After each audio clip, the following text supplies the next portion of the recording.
Muy buenas tardes, de nuevo con ustedes en un programa más de alto voltaje de 89.1 Radio, cadena radial costarricense. También nos pueden seguir en nuestro canal de YouTube. Mimi Prado les habla y en la compañía de Fausto Amador Arrieta, nuestro analista. Nuestro programa de hoy es ¿acelerará Trump el declive de Estados Unidos o lo detendrá? Lo que nos parecen a veces golpes erráticos de las políticas de Trump, nos gusten estas o no, obedecen a una línea muy clara para también, pero también una línea sumamente arriesgada para salvar a Estados Unidos de la quiebra y a la vez mantener su poder ya uno no unipolar, sino bajo la tripolaridad. Estados Unidos se enfrenta a la pesadilla de una gigantesca deuda interna de 9.2 billones de dólares.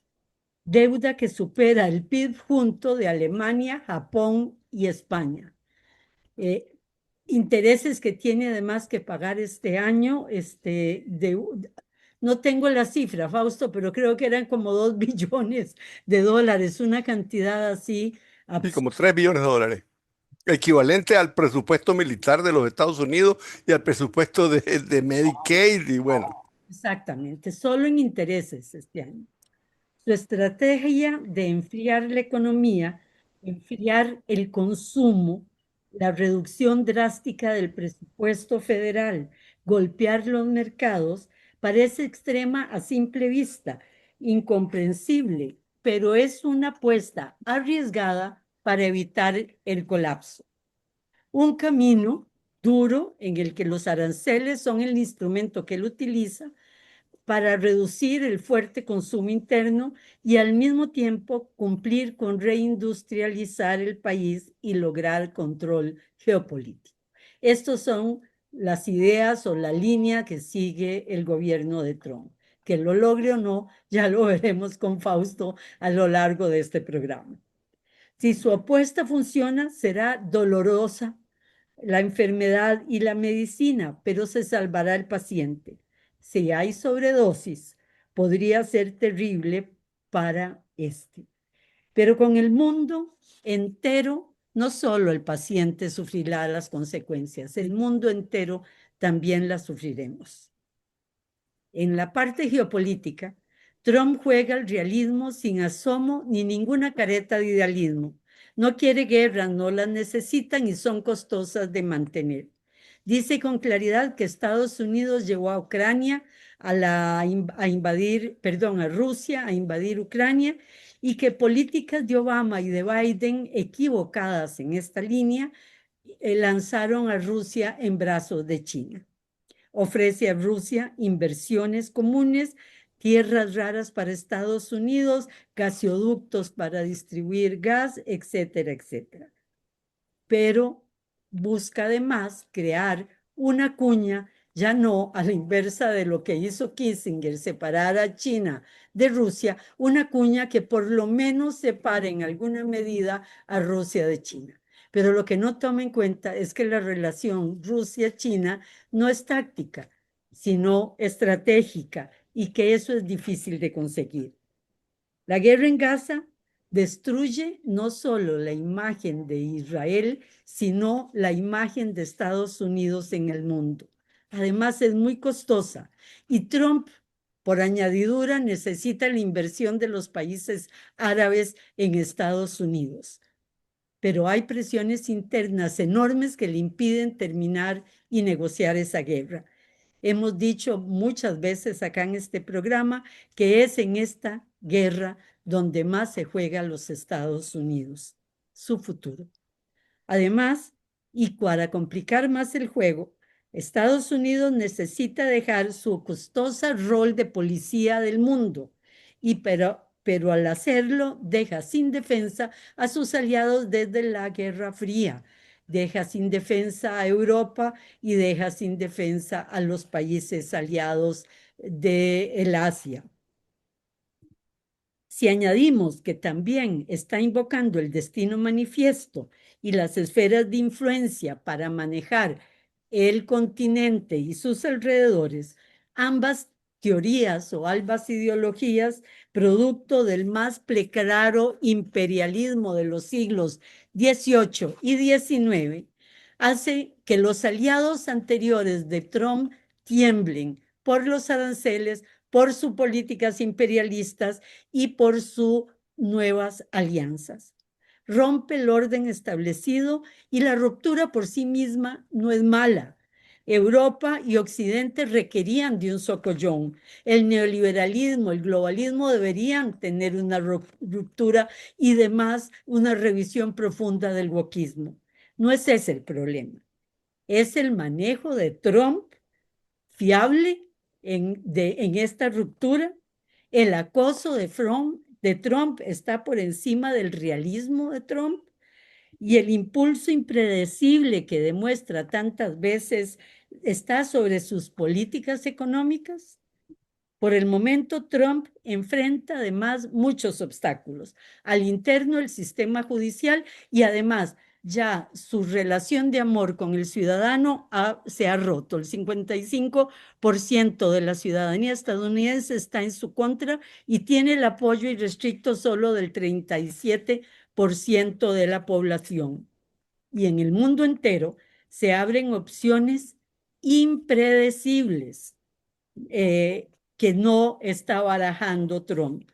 Europa, que dependía militarmente de Estados Unidos, pero que económicamente, comercialmente depende más de China, ¿verdad?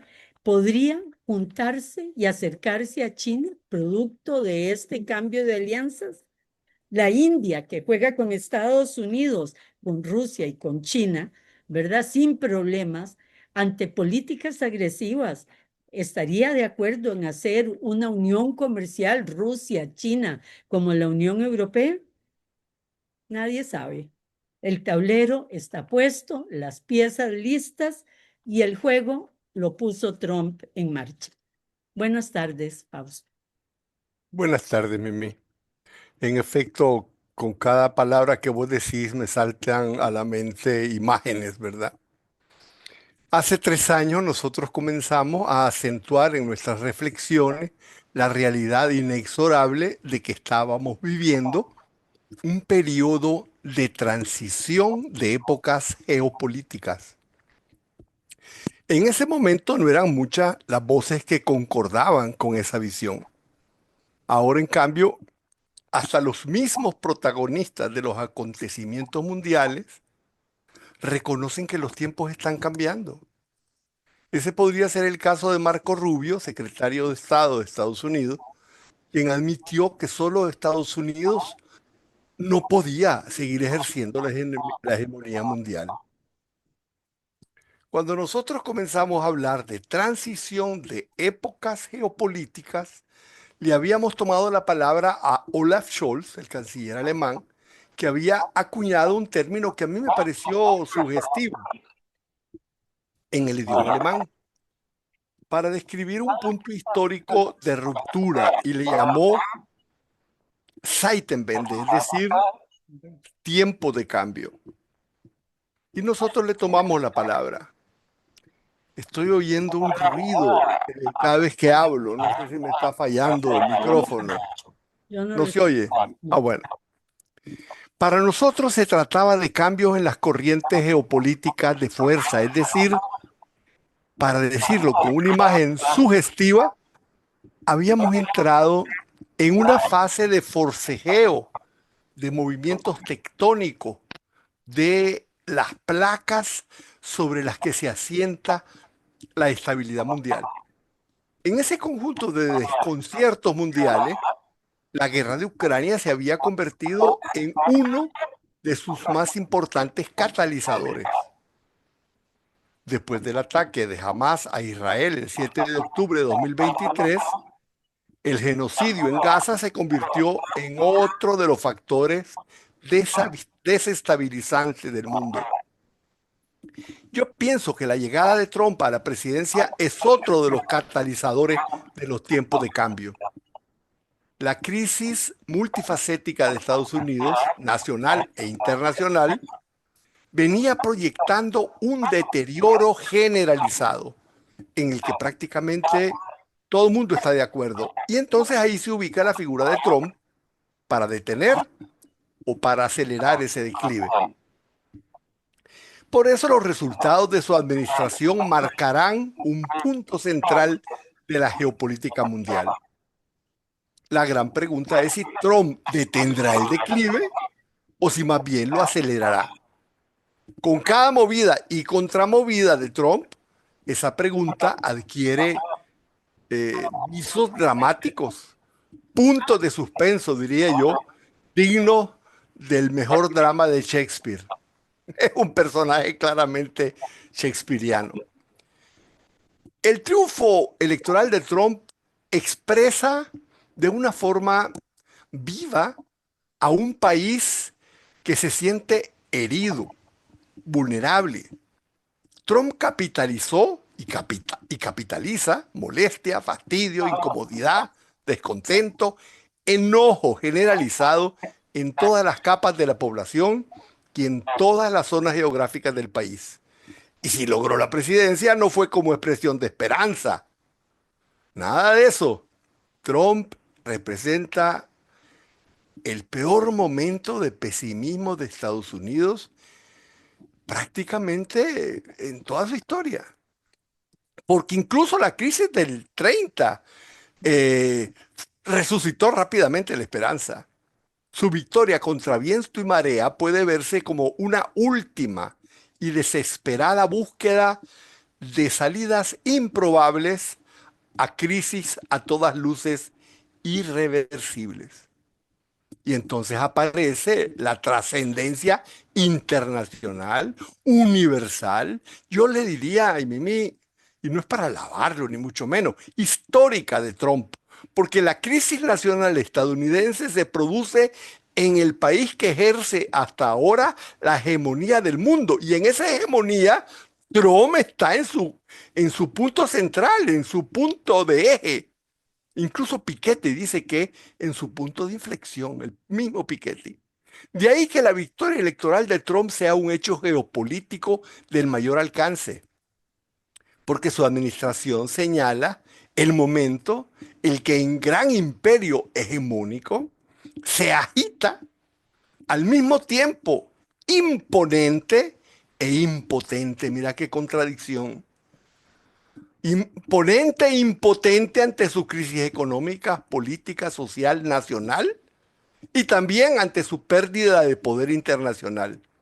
Y entonces ahí se agita como una fiera herida, atrapada en ratoneras nacionales e internacionales, de las que es muy difícil escapar.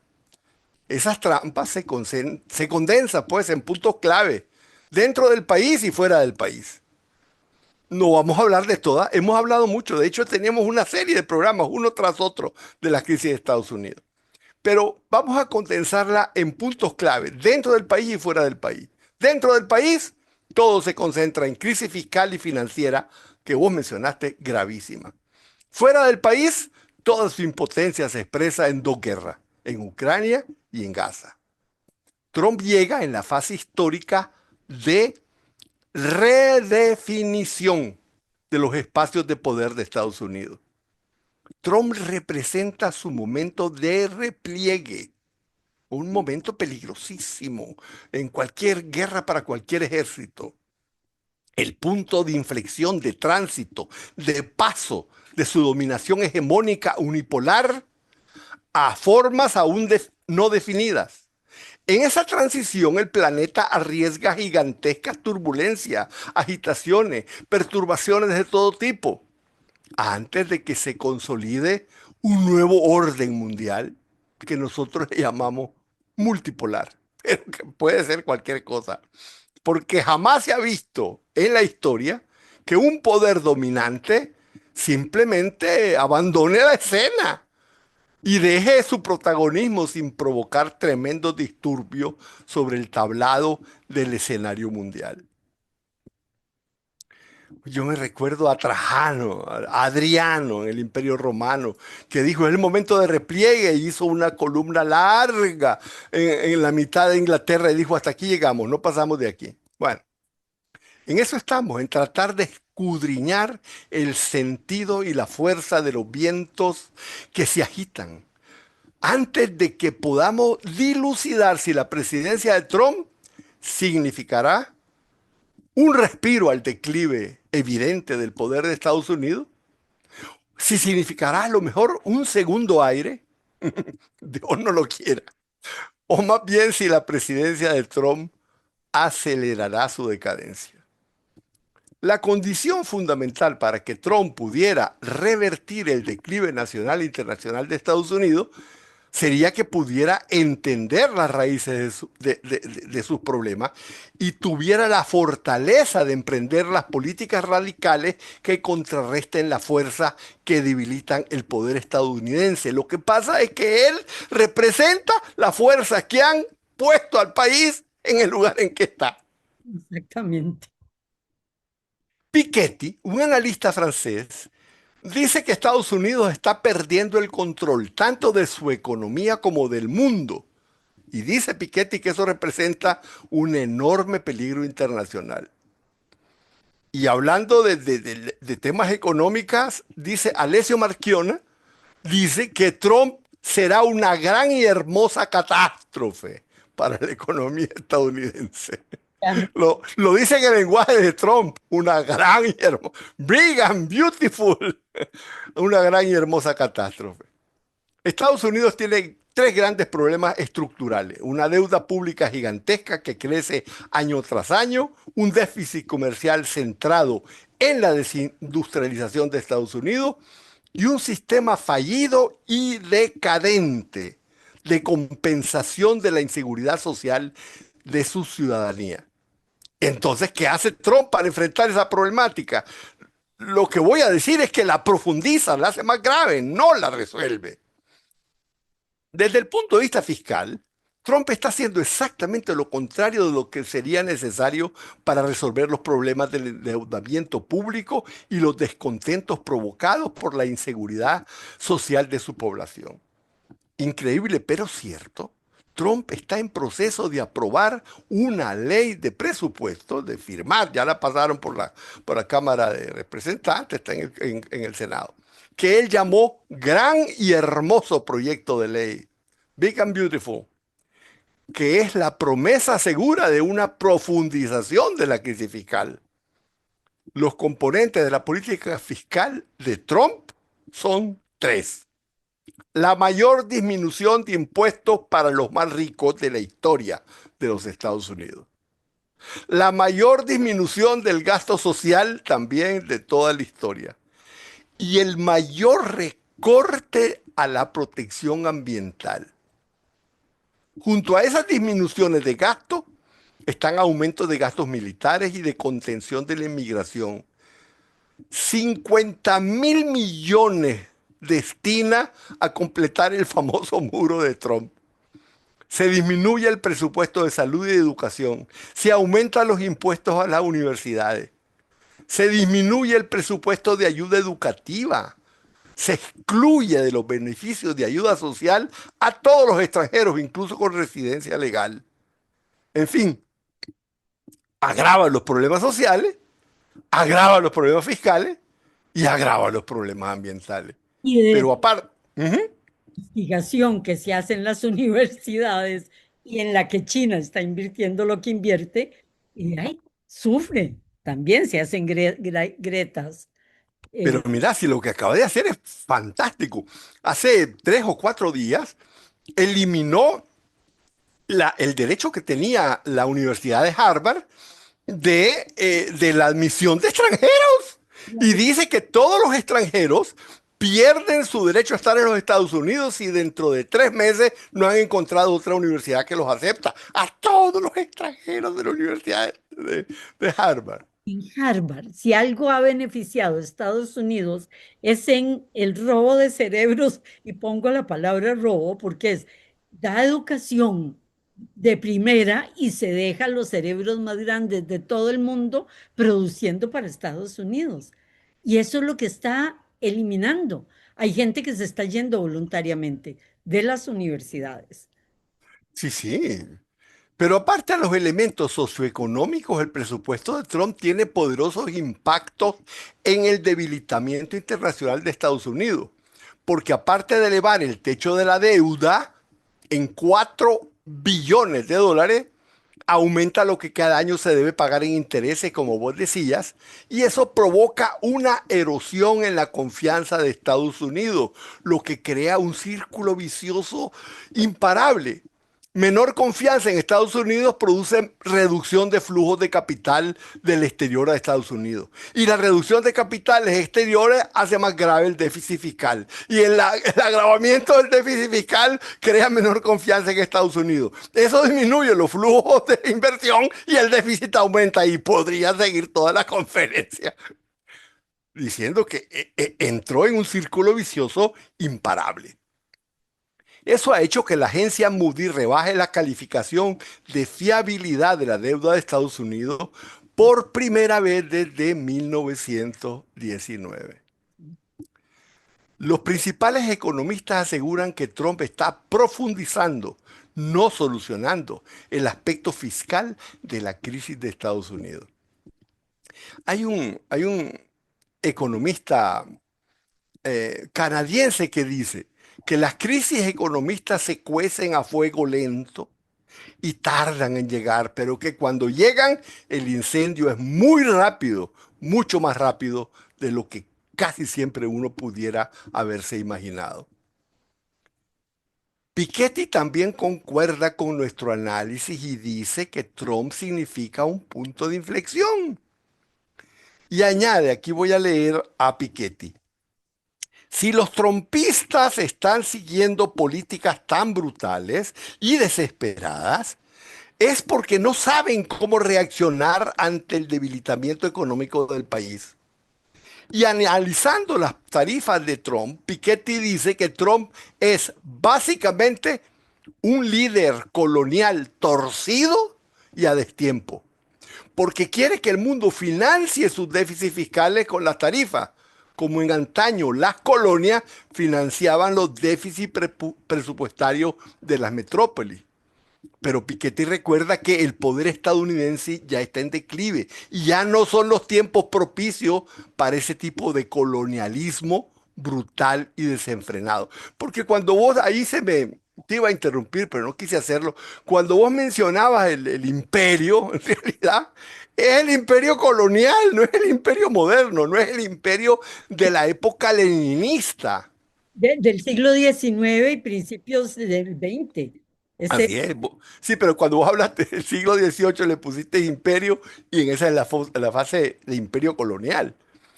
Pero sí, es una combinación brutal de retorno al colonialismo del siglo XVIII.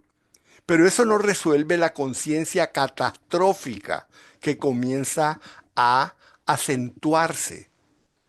Trump, desde ese punto de vista, acelera el declive nacional, no lo resuelve. Y esto que pasa a nivel nacional también corresponde con los problemas externos que afronta. Aquí podemos hacer un alto. regresamos con ustedes en unos minutos. De nuevo con ustedes.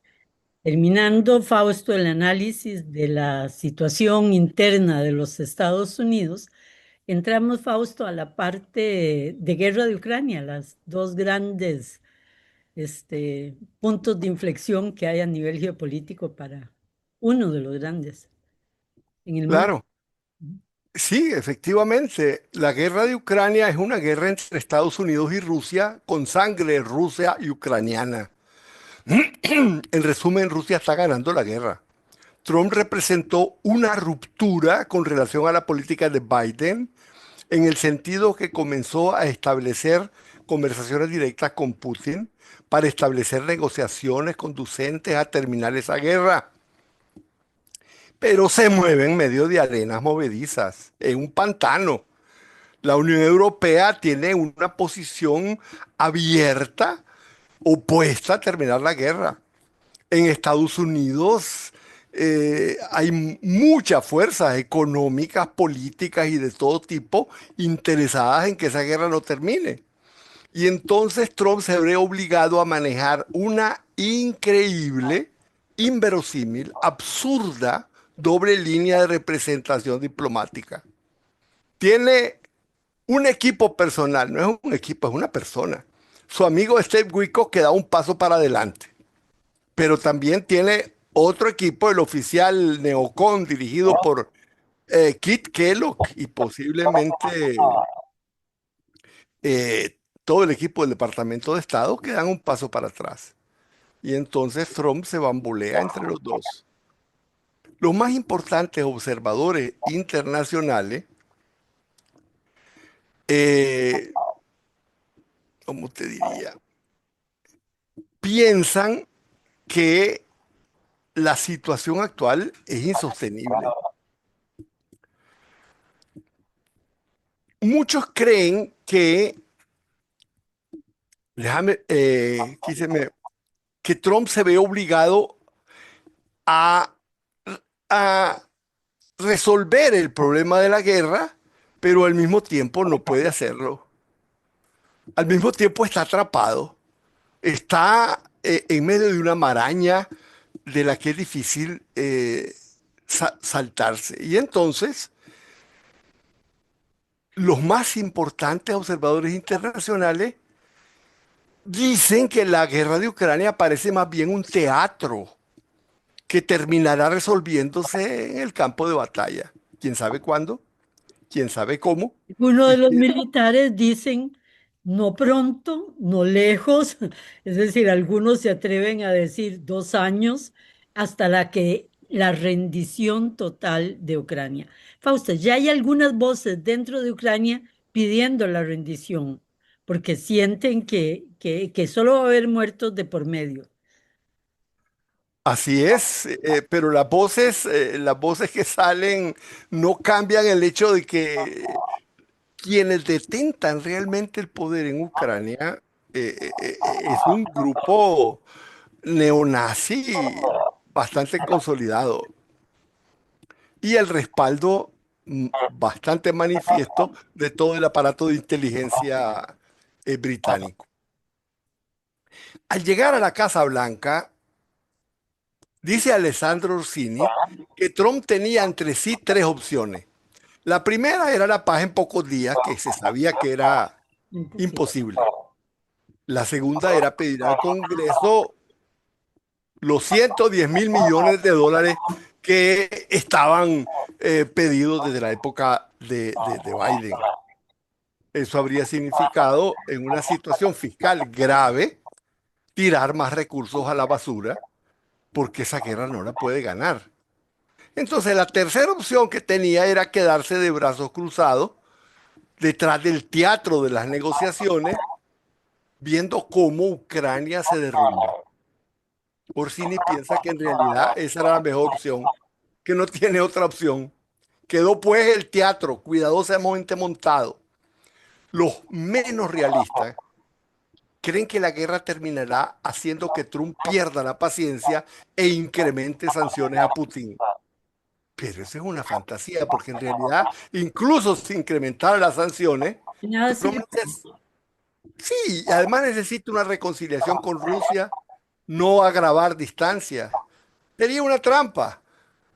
Cualquier movimiento de Estados Unidos en favor de Ucrania lo único que provocaría sería mayor involucramiento de Rusia con China, Irán y Corea. Y que además Rusia es su carta, la única carta que tiene Trump para no ir a la guerra con Irán, forzado por Israel. O sea, o la carta más fuerte que tiene para eso.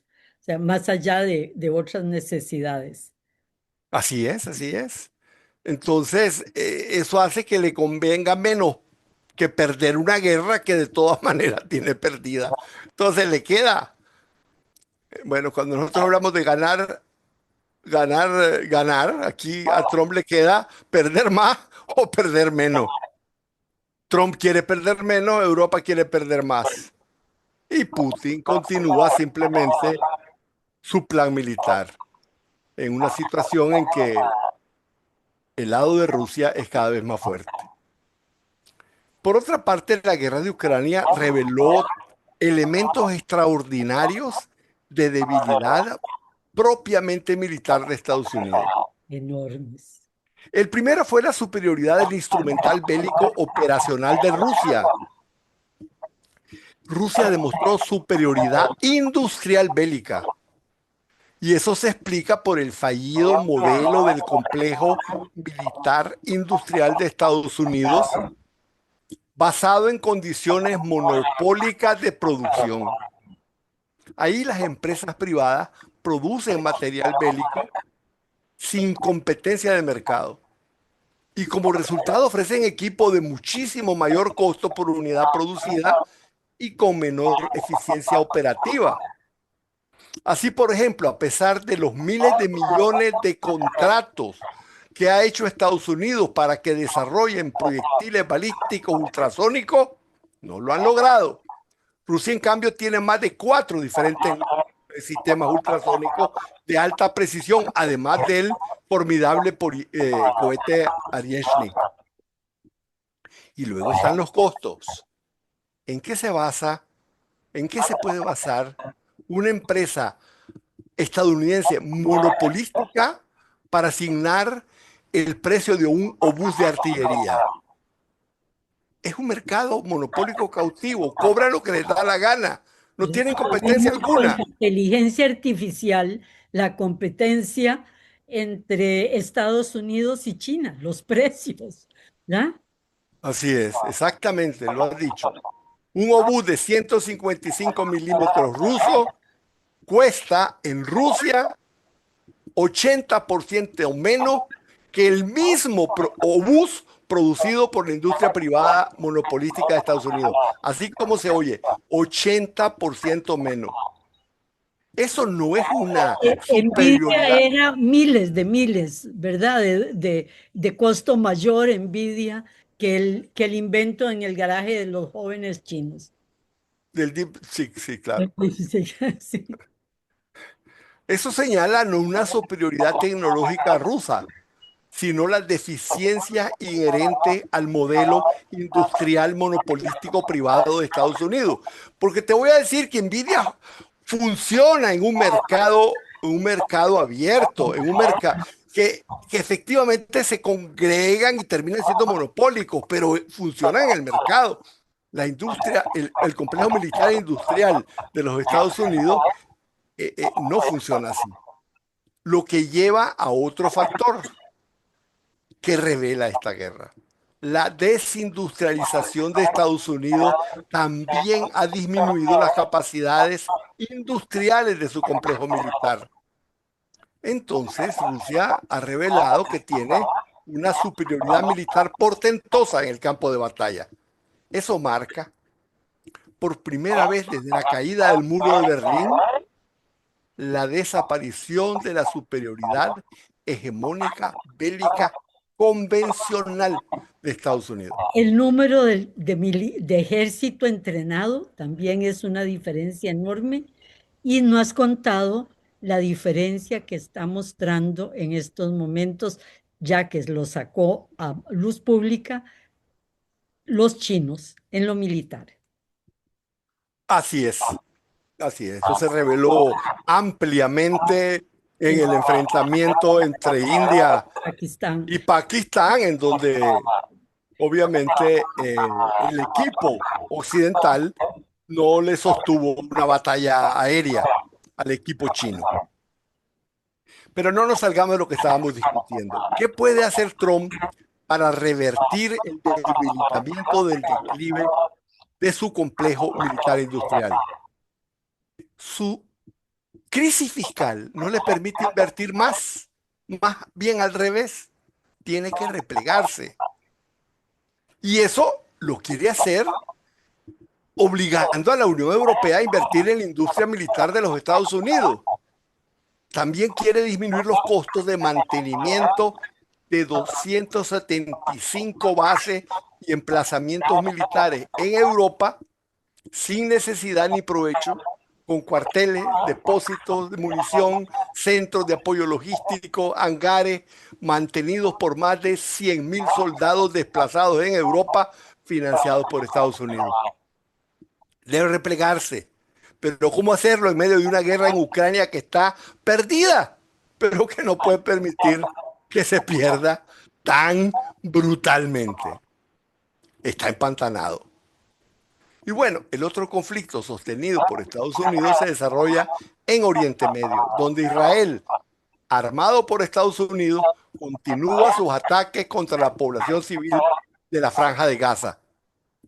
Según el Ministerio de Salud de Gaza, que uno puede consultar todos los días en Internet, en las últimas 24 horas ha habido cerca de 100 muertos y 200 heridos. En febrero, Trump había logrado una tregua, pero Israel la rompió. Y solo en el periodo que va del 18 de marzo hasta ayer, los bombardeos han asesinado 3.800 civiles.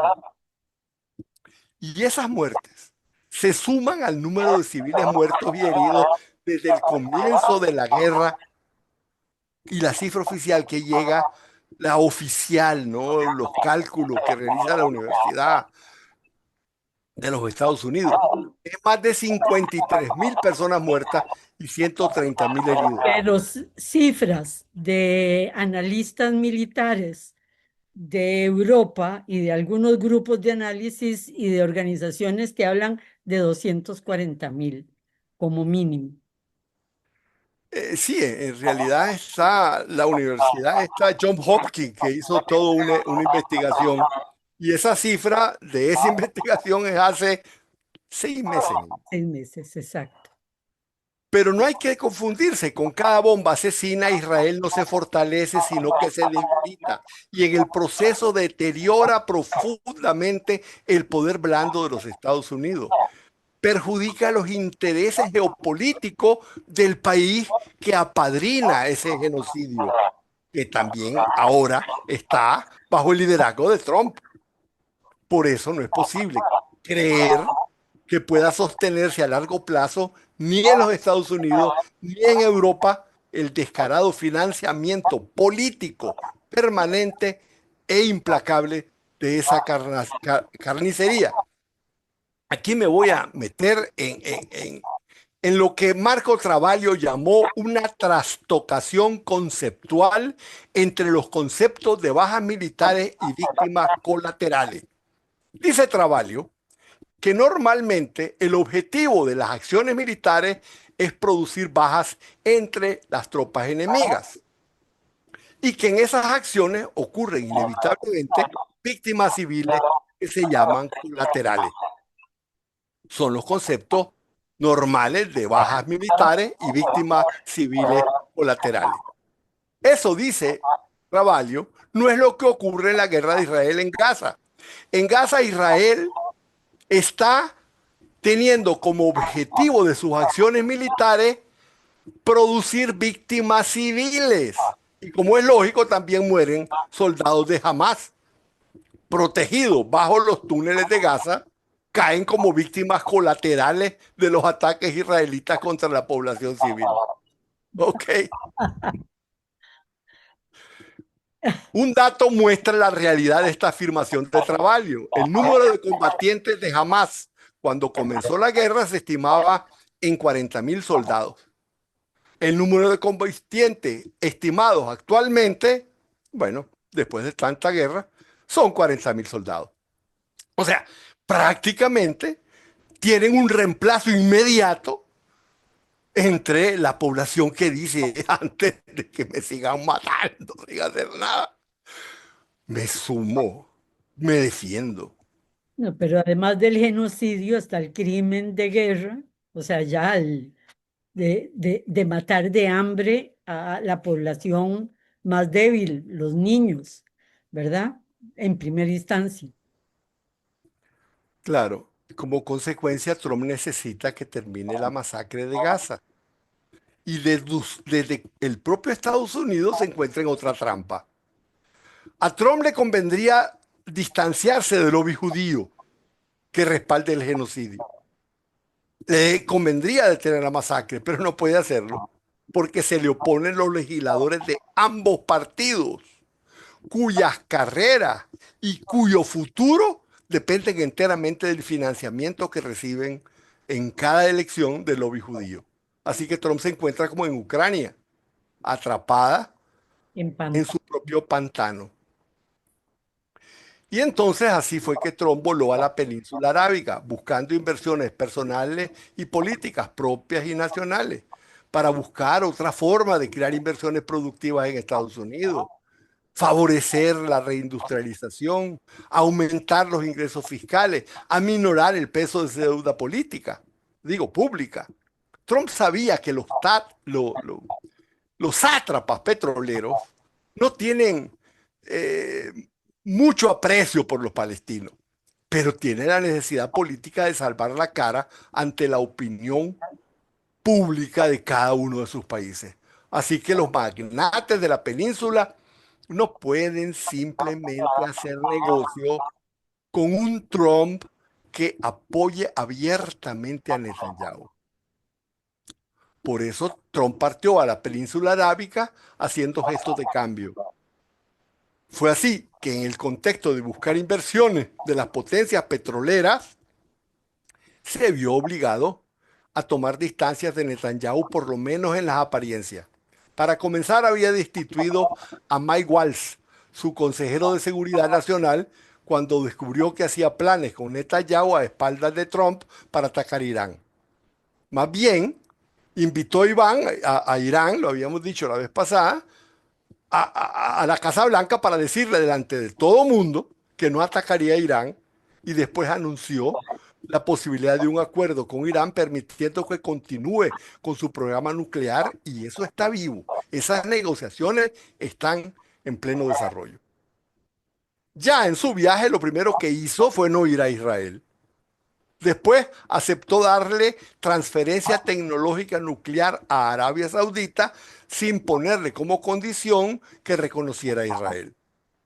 Después levantó las sanciones contra Siria y se reunió con el mandatario de facto sirio, el terrorista moderado, antiguo decapitador de Al-Qaeda, al que encontró simpaticísimo, Hamed al-Shara, que representa, sin embargo, una fuerza militar dentro de Siria que se opone a Israel. Y fue más lejos, Mimi, más lejos. Apretó el acelerador de negociaciones con Hamas, los Houthis, y bueno, ya lo dijimos, Siria. Wicos logró un acuerdo con los Houthis en los que los Houthis se comprometen a no atacar naves de Estados Unidos, pero Trump no les puso como condición que tampoco ataquen a Israel. Entonces siguieron atacando a Israel. Después de los acuerdos con Trump, los Houthis realizaron los ataques más precisos contra aeropuertos y puertos de Israel. Se dice que en esos puertos ya las naves no quieren atracar porque saben que son perfectamente alcanzables. En estos mismos momentos, Witkoff está negociando directamente una tregua con Hamas. En fin, todas esas fueron solamente señales, pero era la primera vez que ese tipo de señales aparecían en el horizonte de Oriente Medio. Fueron señales de distanciamiento, señales de que de alguna manera sectores dominantes, influyentes en la política estadounidense, en la economía de Estados Unidos, entienden que la política de Israel es dañosa a los intereses geopolíticos de Estados Unidos. Y entonces fue así como con efecto de rebote, las conciencias dormidas de los gobiernos europeos Empezaron comenzaron a a ser, despertarse de su largo sueño. declaracioncitas por ahí. Vieras que lo digo en este tono irónico porque da vergüenza, Fausto, da vergüenza Europa en este momento, exceptuando España. España logró por lo menos salvar cara, por lo menos. Bueno, la realidad es que no había sido tan descarado y había tomado sus distancias, y España e Irlanda habían estado en un proceso de reconocimiento de Palestina. Pero bueno, te voy a mandar un artículo, Mimi, para que veas todos los cambios. Son como 16 grandes políticos de Italia, en donde publican hoy lo que decían antes y lo que dicen ahora. Lo que decían antes y lo que dicen ahora. Es un escándalo. La von der Leyen comenzó a hablar de revisar el acuerdo de libre comercio de la Unión Europea con Israel. Y bueno, España comenzó a decir la palabra prohibida, Mimi, de Sí. acusar a Israel de cometer un genocidio en Gaza. Bueno, parece que el viaje de Trump obligó a esa Europa, que nunca había dicho ni pito por criticar a Israel, la obligó a mostrar que por lo menos tenía un melindre, escrúpulo de conciencia y que no podía seguir igual. El momento para mí más notable de ese descubrimiento lo produjo el Friedrich Merz, el canciller alemán, que dijo: no entiendo el objetivo del ejército israelí en Gaza. El muy descarado representante de BlackRock en Alemania dijo: francamente ya no entiendo qué hace el ejército israelí ahí. ¿Cuál es su propósito? Ya no puede justificar atacar a la población civil como ha ocurrido cada vez más. Y añadió, Mimi, qué barbaridad, añadió: esto yo se lo he dicho en privado a Netanyahu, que no exagere, ¿te imaginas? Con razón que Merz dijo lo que dijo. Su dueño le permitió abrir la boca. Y Perdón, un analista italiano se imagina a un Netanyahu totalmente sorprendido diciendo, con este nacimiento inesperado de conciencias europeas, que ahora se sienten ofendidas por Israel. Entonces se imaginan a Netanyahu diciendo: ¿pero qué he hecho últimamente? Que ahora me atacan si solamente he seguido haciendo lo mismo que estaba haciendo antes. En resumen, no pareciera a nivel internacional que las políticas de Trump, aunque él lo intente, puedan revertir el declive de los Estados Unidos. Yo creo que este es el momento. un momento para terminar estas reflexiones. Bueno, como ven, no es momento de nuevo de esperanzas, pero sí de un análisis muy realista de lo que está pasando y de lo que puede pasar, que es necesario a todos nosotros. Muchas gracias y muy buenas tardes. Buenas tardes, Fausto. Buenas tardes, Mimi.